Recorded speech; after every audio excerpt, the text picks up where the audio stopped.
Wait, real quick, we got Chris Mixan calling in, guys. Thank you so much. All right, let's go to Chris. Chris, you there? Yeah, what up? There you are. How you doing, Chris Mixan? I'm good. How are you guys? The welterweight champion of the world, brother. I don't know about the world, but one step at a time, right? yeah, eventually. We'll get there. One step at a time, yeah. How I saw the pictures on Facebook of you bringing the belt into Pete's gym. What was that feeling like? It felt like I was bringing it back where it belonged. Because, it was earned in the gym. It wasn't earned anywhere else. It's not going to do anyone any favors sitting in my room. Nice. Yeah, I love it. Pete White Boxing MMA. You guys are stacking belts after belt after belt. We have Michael Davis fighting soon. But, dude, so you had one of the best performances of the night. I mean, that video on Twitter has been just blowing up. You knocked the dude's mouthpiece out. It was just an incredible performance. Looking back at it now, are you as amazed with it as everybody, or are you like your hardest critic? Obviously, I'm sort of beating myself up for getting taken down a couple times. I come from a wrestling background. That shouldn't happen. But as far as my performance, I felt I got the job done. So, sort of not dwell on it. Gotta fix my mistakes and on to the next one. Wow, absolutely. Chris, this is Dave. It was pretty cool. It was a good fight. He definitely tackled you, in the first round. I think you kind of slept him a little bit, too. We'll talk about that in a second. But let's talk about the biggest tackle of the fight, when your coach, John Radford, ran into the cage after you won and tackled you. I mean, he said his knee is hurt. I was like, are you sure about that? 'Cause he sprinted in there, man. Like, he ran at me. John, you have a torn ACL. The adrenaline was high. You know how it goes. Absolutely, man. You got a great support system there. You got to think of, around the gym, around that cage last night at Guilt Nightclub in Orlando for Combat Night. It was Coach Pete there. It was Coach John. You had Anderson Hutchison. You had Michael Davis. You had Charlie there, who just won that earlier night. You got the dream squad around you, man. That's unbelievable. Exactly. Yeah, that's how we get it done, because, we're a team. We stick together, and, one of us wins, we all win. I'm not sure about this. I'll have to ask Mitchell himself, Mitchell Tremali, the promoter of Combat Night. You must be one of the youngest champions they've ever had, because you're 19 years old. You just won the belt. I was going to ask what's next for you, but you're so young in your career. Like, there's so many things for you to do, but do you see yourself defending the belt right away kind of thing? I'm nursing a couple injuries, as when I was on the podcast last time, we talked about, are we ever 100%? I'm nursing a few injuries. I want to heal up a little bit and then get right back at it. Cool. Okay, so we were watching the fights with you. We went out and celebrated, but I never really got to ask you. So is Cormier in the GOAT discussion? He just beat Stipe Miocic, like the most decorated heavyweight as far as title defenses. Do you consider Cormier in the GOAT discussion? I mean, you have to. I mean, he's a two-weight world champ at the same time, but he's a real one. I like Conor McGregor just as much as everyone else, but he never defended any belts. Cormier has defended belts, beat top contenders, and he went up and now he's the double champ, for real, for the heavyweights and light heavyweights. So I don't understand. I don't think you could count him out. I mean, yeah, he lost to John Jones, but he's spotless against everyone else. Yeah, and one of those John Jones fights became a no contest because of the cocaine or the steroids or whatever got tested. Yeah, I agree with you. DC is definitely in that GOAT conversation. But let's talk about the elephant in the room after that fight. Brock Lesnar came back, and it looks like we'll challenge DC for that heavyweight strap. I know you're on Team David here. I got Brock Lesnar destroying DC in the first round. Are you on my side? No, not at all. Not at all. Thank you. I'm about as far against that as you could possibly be. No, I hear you, and I understand. We actually just talked to Joey Penafiel about it, and different. There's two ways to look at it. There's like the entertainment side. They're going to sell a buttload of pay-per-views. A lot of, they're going to sell out the arena and bring more eyes to the fight game, to UFC. But I do get, man, they're passing over guys like Curtis Blades, and they're passing over guys like Derek Beast Lewis, who deserved it. Like, these guys are fighting their ass off. night in and night out, and Brock Lesnar comes back, fights once every 3 years for the strap. Like I do get that part for sure. You know, the way I see it is, I see it like Daniel Cormier's big payday, because he said he's not going to fight past 40, and he's about to turn 40. So I think they're gonna give him this big payday. He might fight one more time, and that'll be it for him. I think it's more just like thanking Daniel Cormier for being in this game for as long as he has and accomplishing all he did. So he's earned that big payday. Couldn't agree more. But Chris, so before your fight, I was back there talking music with you. I'm not too sure if that bothered you or helped you, but obviously you defended the title, so I'm going to say it was a good thing. So we were talking everything about music, and you know a lot about music. You had an awesome walkout song. This is my personal question for you. Are you ever going to have the same walkout song? Like, there's some people that have that iconic walkout song, and you know that's them if you just heard the song, or are you going to be switching it up every time? I don't know. Honestly, I don't really think about my walkouts until I get the paper in front of me and I'm like, oh shit, what am I walking on? Mm-hmm. And I don't know. I just sort of go with it. I mean, I might. I'm trying to find that one song that just sort of sticks. Try Drake. But, remember we talked about it. Drake's he's a decorated artist. Man. You got to do Drake just for me. we discussed Drake before my fight. So. Like you know my thoughts on Drake. Well, Chris, thank you so much for getting locked in. You know you're always welcome. But where can people find no problem, you? People love the video. So what's your Instagram, Twitter, Facebook, all that good stuff? My Twitter and Instagram are just C Mixan, or no, Mixan C. Yeah, it's Mixan C, so it's Mixan, then just C. Oh no, it's just Chris Mixan. Anyway, yeah, it's just my name. It's just my name, no spaces, no capitals, nothing, no numbers, none of that funny business. Just Mixan C on Instagram, Chris Mixan on Instagram, Chris Mixan on Twitter. It's about it. If you just care about fighting and like watching people fight, that's pretty much all I post about. So find me there. Sounds good, man. You got me cracking up with the usernames. I think it's just Chris Mixan. It's just Chris Mixan. That's all it is. I don't know what I've been on, man. Nah, Chris, man, you're the man, dude. Continue success. We appreciate you big time. We love seeing you at the gym all the time. We are excited to see what you got next. Big rising star in the game, taking over Orlando, taking over Florida, soon the world, my man. Nothing but future success for you. Gonna be. Yeah, I appreciate you guys. Like all the support. You guys are awesome. Thank you, Chris. Have a great day, bro. Later, man. Yeah, likewise. Bye. Okay, so I think I figured out his nickname. What's that? After this whole conversation, Mighty Chris Mixan, the Kingslayer, and welterweight champion all in one. So you have to say it every time, or reverse it. The welterweight champion, Mighty Kingslayer Chris Mixan. It's like saying his Instagram account. We don't know how to say it. Chris, we got nothing but love for you. We appreciate you getting locked in like always, buddy. Hey, one of the best episodes like always. Stay locked in. What is up, everybody? Thank you for getting locked in and listening to us with Max and Dave. Dave, what's going on? Hey, I got interrupted. How the hell you doing? I'm doing great, Max. How are you doing, my cuzzo? I'm doing good. Way to start off the show. We have a stacked show, so obviously so much MMA to talk about. But before we even get into that, we have a couple phone calls with Joey Penafiel and Chris Mixan. The party, and we got Mighty Mixan. You got to throw in the nicknames, cuzzo. I know, Kingslayer or Mighty Mixan. I'm not sure, so I switch it up. One day it's Mighty, one day it's Kingslayer, so maybe they're just both at the same time. I got a new nickname for Chris. How about Welterweight Combat Night Champion? A third nickname. There we go. So, yeah, we have a stacked show today. Hope you guys enjoy. But before we get started with anything, we want to say thank you to our sponsors, Fit Meals, Wicked Cutz, Pep-Boys. Please make sure you check them out. Whether you want your hair cut, your car fixed, or you want to eat better, I'm pretty sure that's every aspect of life.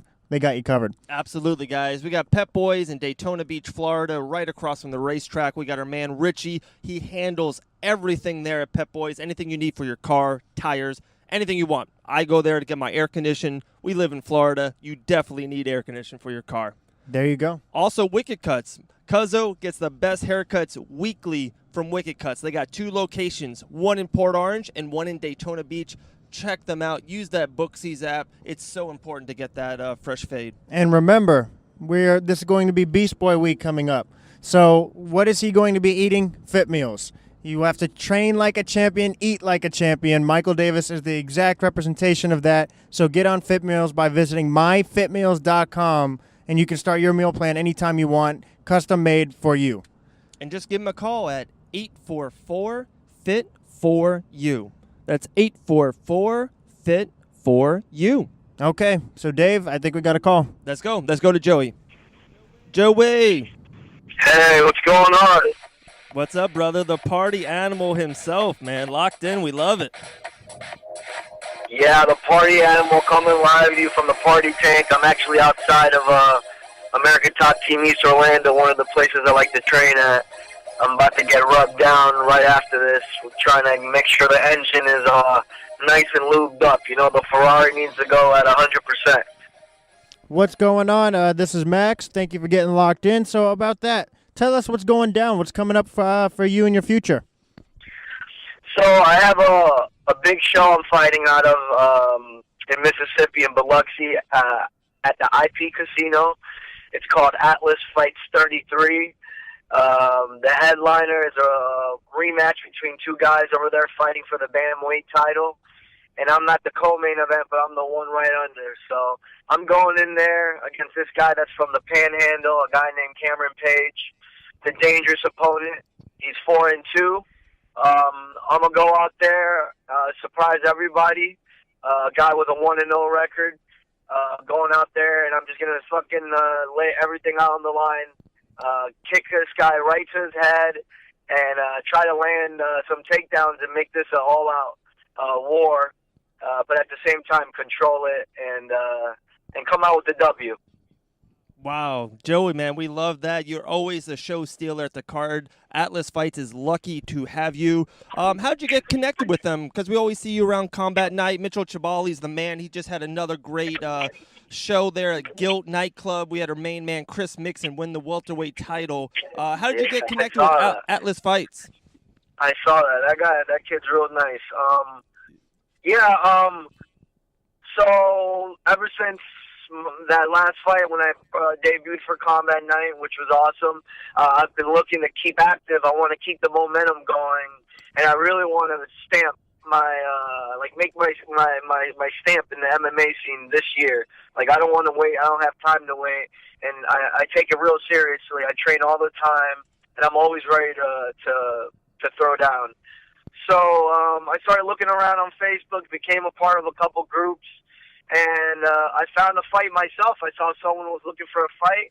Actually, a friend tagged me in it, and I messaged the matchmaker, and they accepted the fight. So it's going to be a war. It's going to be awesome. It's just going to be a lot of fun. I'm going to really go out there and try to do 100% of me, which is going to be a lot of flash, a lot of takedowns, a lot of control, and me kicking his ass, basically. Because I feel like I'm the total package out here, and I just really want to prove myself. It's going to be me versus him, and they're going to find out who the real Sunshine State Ninja is. We love it. And one thing for sure is everyone is so caught on, obviously, the skill set and watching someone fight, but I think Dave and I talk about it. The most underrated thing about a fighter is their mentality and wanting to fight. And you clearly want to fight. Like you just said, you're using social media to see what opportunities present themselves to fight, and now you have a chance to prove why you should be the main event. That shows me the power of social media. This is our man Joey on social media, getting the job done, getting the fights. He's about to steal the show over there in Biloxi. And I was talking to you, Joe. Hey, man, definitely bring the family over there, Biloxi. That's a little sweet spot. I go to the IP all the time. Enjoy the weekend, but definitely kick some ass, all right, my man? Thank you so much, guys. I really appreciate your time. I'm definitely going to show out. I'm going to do the best I can, and I'm definitely going to come back with that guy's W. I'm going to be 2-0, and I'm going to continue the route. And it's only, the sky's the limit, and I can't wait. Wow, that's awesome. Hey, Joe, did you watch UFC 226, that DC winning the title? Yeah, I did see that. I thought that was awesome. I thought that punch was so sneaky, It seemed like it was nothing, but I guess when you time something so perfectly, and these are big guys, and he moved them kind of into the punch. It was beautiful. Wow. Okay, so We've had a lot of debate lately about DC, about where he is in the all-time rankings. For one, we would love your intake, your input on where you think DC is an all-time great or not. And two, the elephant in the room, that Brock Lesnar. What do you think of him coming into the cage afterwards and the after show? That was mania. Oh my God! I think the Brock Lesnar thing is awesome. I think there needs to be more entertainment. A lot of these guys forget that we're out here to entertain, and if that means you might have to talk and show some type of personality and not be some weirdo that just likes to fight and look and read comic books. I mean, I'm a nerd too. I'm a nerd too at heart. But hey, let's be really cool nerds and put some type of character on it. Let's do something. It doesn't mean you have to be fake. You can be yourself, but be yourself in a fun way where you can actually let people know hey, I'm this guy and this is who I am. So the Brock Lesnar thing, I think, is amazing. I think even though people might somehow see, it's kind of like WWE-ish, but it's real. The guys are going to eventually throw down, if they do throw down, and the guys are going to, it's going to be a real fight at the end, so it's not a fake thing, There's a little bit of bravado, a little bit of showmanship there, but I love it. And then on the whole topic about John Jones and DC being the greatest, I think, I guess when you put to account that he might have been flagged a couple times for PEDs or whatever, John Jones, it can't be considered the greatest. But in reality, as a competitor and behind the scenes, anyone that competes knows that DC, John Jones is under GC's skin 100%, and he kind of he's the best of all time just because he beat him those times. So it's kind of 50-50. I don't know. In reality, I think John Jones has to be considered the best of all time for what he did to DC. But, the thing about the whole, asterisk on the name because of the PED use or whatever, or alleged, because I think a lot of it is alleged, and I think it might be that science stuff that USADA is doing is it detects some random thing that could have been randomly wrong. Yeah, it was a minuscule amount. Yeah, it's anything could have happened in that lab or whatever they created it in Thailand or some Indonesia or whatever they did it, and then they blame it on John Jones. So I could see that. So it kind of really, I don't know. It sucks for John Jones because there's also the thought of him using it, so it gives a blemish to it. But in reality, when people compete, I don't think PEDs matter. It's whoever the best guy is that night, PEDs or not. There's so many guys that have been popped for PEDs and different things like EPO and have lost the fight. So, well, you know what I mean? What I would say to all of this is I agree with pretty much everything you say. It's all about entertainment at the end of the day, and I do get that. But from a competitor standpoint, and I want to see this, I truly do. But not only did he get popped for PEDs last time, we had Mark Hunt on. He thinks he took it his whole career. He's not he doesn't have the resume to even earn a title shot. It's okay, you beat Mark Hunt. It's not like you finished the man. But the more important question would be this. You said you're a nerd. The one Marvel movie I have a real concern about is Venom. Do you think that's going to be a good movie? Dude, that Tom Hardy is the shit, so I think he's going to pull it off. I think they're going to do something. I don't know. They might go old school, like Death Wish, Charles Bronson on it. I don't know. They might make it. But, the thing about these movies nowadays, they've been weak a lot because they lack in creativity sometimes. Yeah. But I think this one might have a little bit more of a rated R, more of an edge to it, maybe with Tom Hardy being a part of it, maybe have a more adult type of screenplay or whatever. So it might be a better movie. I think it'll be a better movie. Hey, Joe, the party. We love you, man. We appreciate your time. We know you're going to get in there train, so we don't want to take any more of your time. But just throw out all your social media platforms, where people can find you, where they can get all your news, your information, ticket sales. Shout it out, party. So find me at Joe Penafiel. It's Penafiel. It's a weird name, but you guys will remember it. The Party. You'll see The Party as my nickname. And Facebook, the same. Just check me out. I'll have the link to the tickets on there. If you guys are close to the Mississippi area or you have some family and friends, let them know. Come watch The Party live. I'm going to be doing all my things, going crazy, landing all types of shots, and it's going to be fun. And I want to give a big shout-out to you guys for keeping me locked in. Love being a part of the Locked In family. and I can't wait to really shine on Saturday night and show everybody what's up and see what level of competition I'm at, not where he's at, because I'm going to break this guy. Thank you so much for getting locked in and the kind words. Have a great day, my man. Thanks. You guys, too. Have a great day. Bye. You too. Bye. Wow, Cuzzo. The party will be happening in Biloxi, Mississippi, July 21st. I cannot wait. That fight's going to be epic. It's such a, that's a perfect nickname for him. We're talking about nicknames to start off the show. Mighty Mixan, Kingslayer, welterweight champion. The party definitely fits him because wherever he goes, he has such a great personality. Just coming on the podcast, he brought the party to Locked In.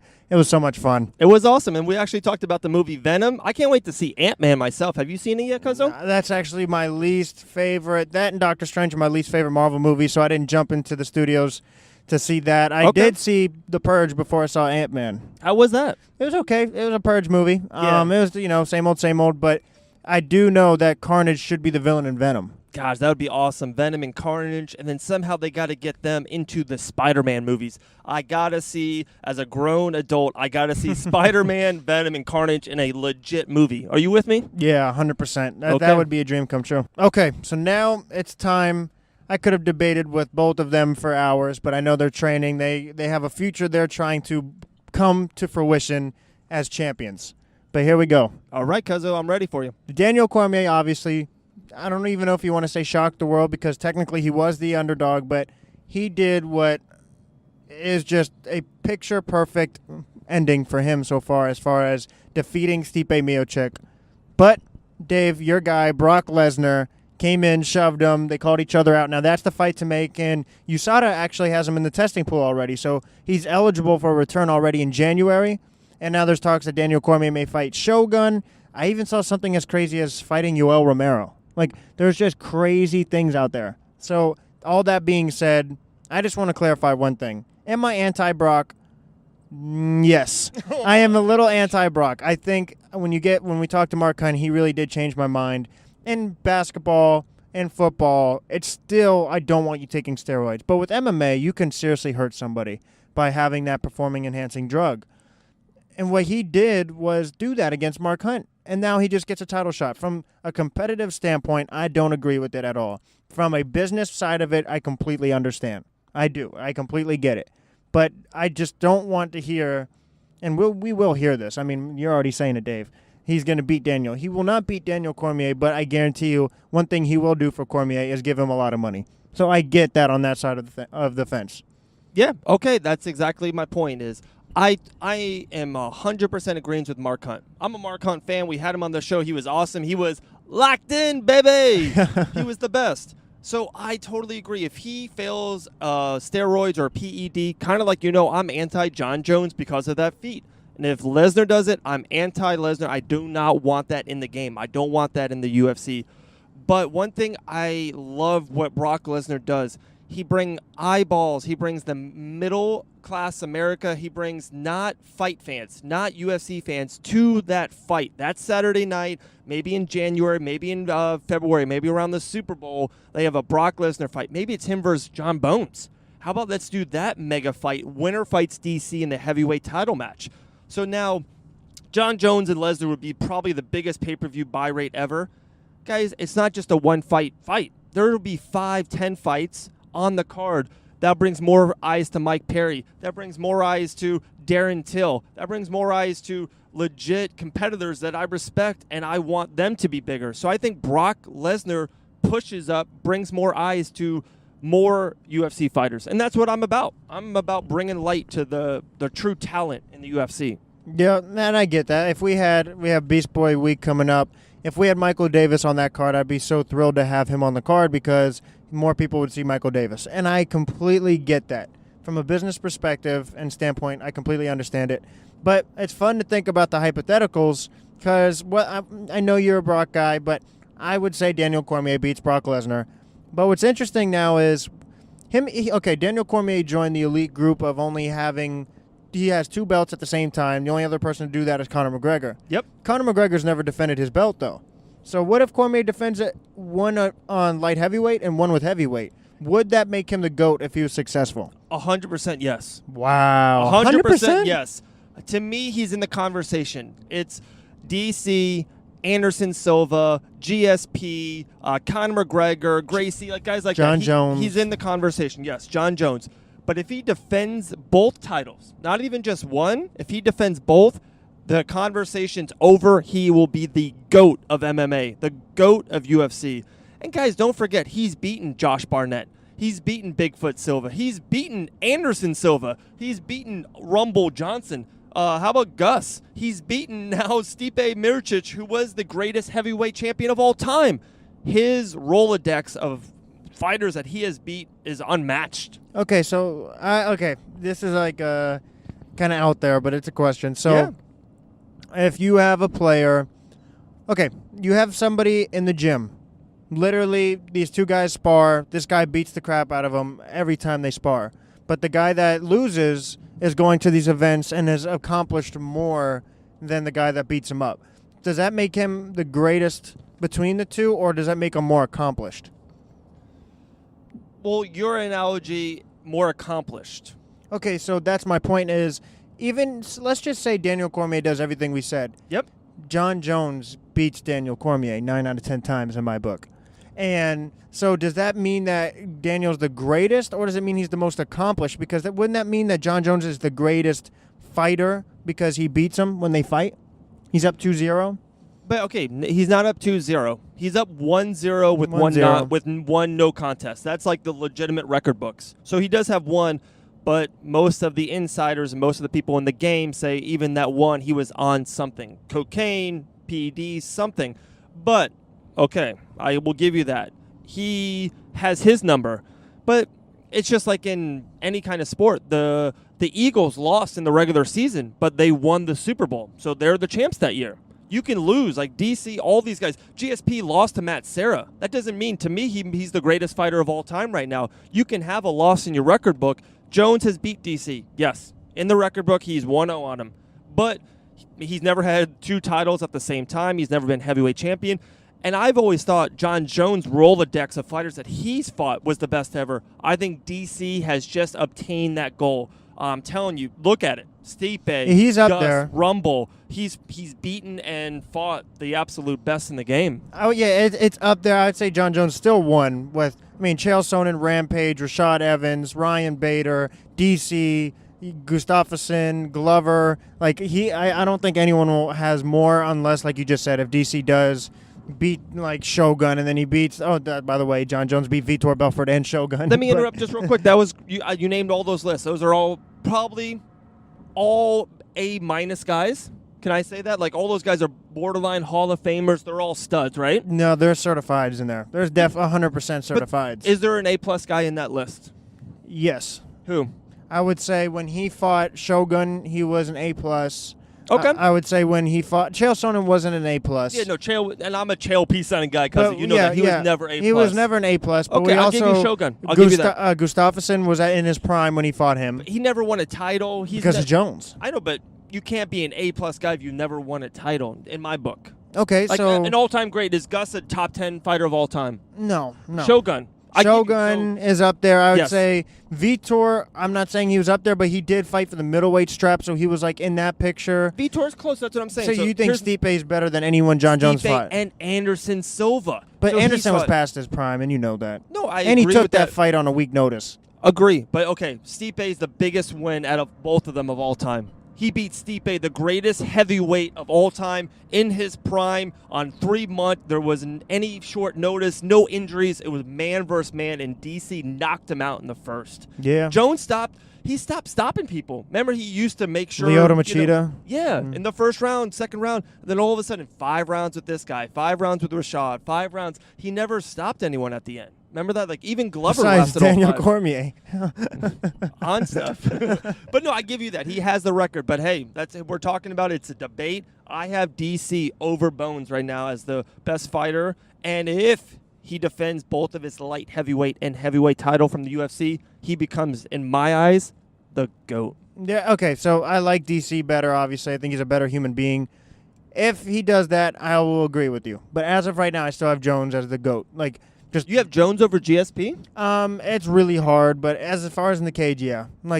There is no he literally ran through the division, and so did GSP. But the way, Two-weight class champ. Yeah, John Jones. There's love never GSP. anyone like him inside the octagon. Okay, Cuz, I got a question for you. We talked about Brock Lesnar, and it looks like it's Lesnar versus DC, the angle they're going. This is my gut. This is the fight I think I want to see first, because I agree. I think it's unfair to put Lesnar right in for the heavyweight title, and same thing with Jones. So let's them fight each other. And the winner, there's so much bad blood with Jones and DC. It looks like Lesnar and DC. So let's one of them cancel out, because I don't see DC fighting both. So I want John Jones versus Brock Lesnar Super Bowl weekend, and then the winner faces DC. Do you like that idea I got? You mean the winner faces John Jones? No, it's okay. It's John Jones Brock and Brock. Lesnar versus John Jones. For the number one contendership for the heavyweight champion. Let DC fight Shogun or someone like that, and then the winner fights DC. I think they're going to put Brock right away against Cormier, because he would lose to John Jones. So it would just destroy all the marketing for Brock. And so I think they would make more money, and it would look better for DC. You beat Brock Lesnar, and then you fight John Jones, and it would be even bigger. So now the UFC gets double the payday because Brock made a big payday. Daniel Cormier gets even more. I think they're going to... It's almost like when you have two elite fighters on the way up, you don't want them to have them fight each other because they cancel each other out. Okay, so you have DC versus Brock. Yeah, that's going to happen before. Even if John Jones may come back. Like, that's a maybe. I definitely have Brock fighting Daniel. Okay. Wow, sounds great.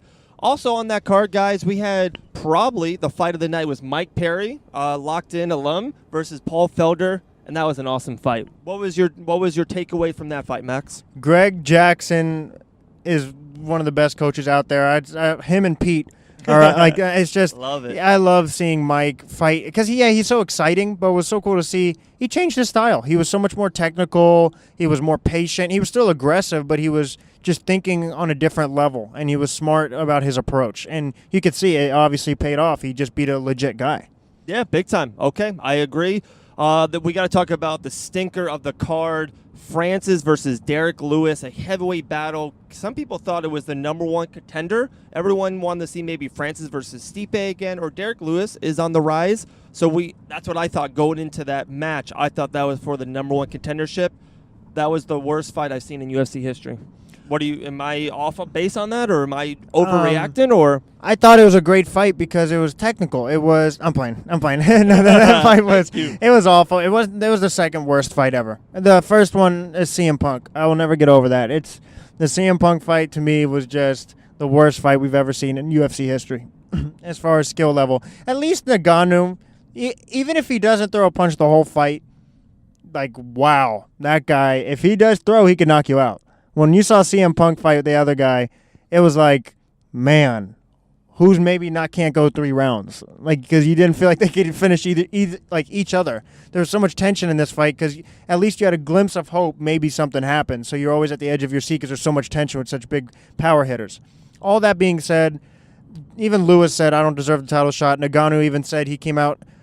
What happened with him with Stipe was in the back of his mind this entire time as far as the wrestling, and he said he's going to come out and bang next time. It was an awful fight. Both fighters took a step back, and I'm not going to sugarcoat that, but second worst ever. Okay, well, because I kind of have an analogy for you about this Francis to CM Punk fight, right? This is my analogy. You said the Francis was definitely more technical, maybe more like... No, I was joking. No, but just in general, it was. Like, they were trying There's to counter tension. each other, and there was tension there. So that, to me, was Schindler's List. Like a CM Punk fight maybe wasn't technical like the movie Avengers, but it was just straight out fun. You saw them battle. You saw the other guy beaten up. You saw action. Maybe like, I won't say Avengers, like a Rambo movie. It's just fun at the theater. Like, the Francis fight wasn't fun. It was boring. It was so disappointing. It was lackluster. That, like a Schindler's List movie that maybe gets an Oscar, but Rambo, you go to the theater, you know it's not going to be a technical movie, but you're going to laugh. He's going to shoot people. It's going to be fun. Rambo will win at the end. God bless America. No, but here's my thing. Rocky's a stud, and Sylvester Stallone, I'm calling Rocky no matter what movie he's in. And yeah, at least you see some really cool scenes. With this, it was like, what's the name of the movie where they're out in space and they're making fun of a movie? Spaceballs? Yeah. That's what it felt like. It wasn't a real movie. So it was a mockery. It was a mockery of the film business. our analogy point the game is on point right now because you're killing it, I'm killing it. I hope everyone at home is listening, getting locked in. We love you. We appreciate you guys. You got any more MMA talk? We talked about Chris Mixan winning the welterweight combat title in Orlando at Guild. We got so many big fights coming up, guys. July 24th, Michael Beast Boy Davis on Dana White's Contender Series. Everyone join in. Pay $9.99 to UFC Fight Pass. Give them the money. Everyone, watch Beast Boy. Yeah, I have an MMA locked in if whenever you're ready to get locked in. Okay. Hey, if you're ready, I'm ready. I'm ready. Tomato, tomato. So here's my locked in. And now I could say John Jones is going to beat this guy, but I'm just going to take a different approach with this. So we have Beast Boy Week coming up, and it's not about if he's going to win. I believe, obviously, he's going to win. But I think this locked in is not only going to be it's going to be a huge hit, this Beast Boy Week. And I think people are really going to get an insight on what it's like to be a champion and to prepare to fulfill your dreams. And I think we're going to be more exhausted than he is. Like, I think we're going to see this whole process and just be amazed. And I really think everybody's truly going to enjoy it because it will be authentic. It will be behind the scenes. And everyone loves to see the knockout that Daniel Cormier did with Stipe, but nobody knows he blew out his back in training camp and that he was struggling with the weight and what he had to do. And it almost, we see Steph Curry hit a whole bunch of threes, but we don't see him hours and hours of sacrifice in the gym shooting those threes. This will be that. It'll be the behind the scenes. So I think it'll be a big hit. Wow. Cuzzo, I agree with you again, 100% agrees today. And I think you're going to agree with my locked in. Here we go. My locked in is this. If Brock Lesnar gets cleared to fight, and if he fights DC for the heavyweight title of the world, Brock Lesnar becomes a 2-time UFC heavyweight champion and locks in his UFC Hall of Fame status. Couldn't have disagreed with you more in any locked in you've ever had. Any locked in you ever had. But that's what makes the show so great. All right, guys. Hey, great show. Joey Penafiel, give him a follow. The party, like I said, July 21st, Biloxi, Mississippi. He will fight. The tickets, we'll definitely throw out that link. Chris Mixan, follow him on all this social media platforms. Pete White's gym in Port Orange, Florida. We're there weekly, guys. We're training. We're having fun. The kids are there training. It's the best gym in the effing world. Like, I can't give it enough credit. I love that place. It's our place. It's our home away from home. Yeah, that's all I got, Cuzzo. And like always, guys, stay locked in.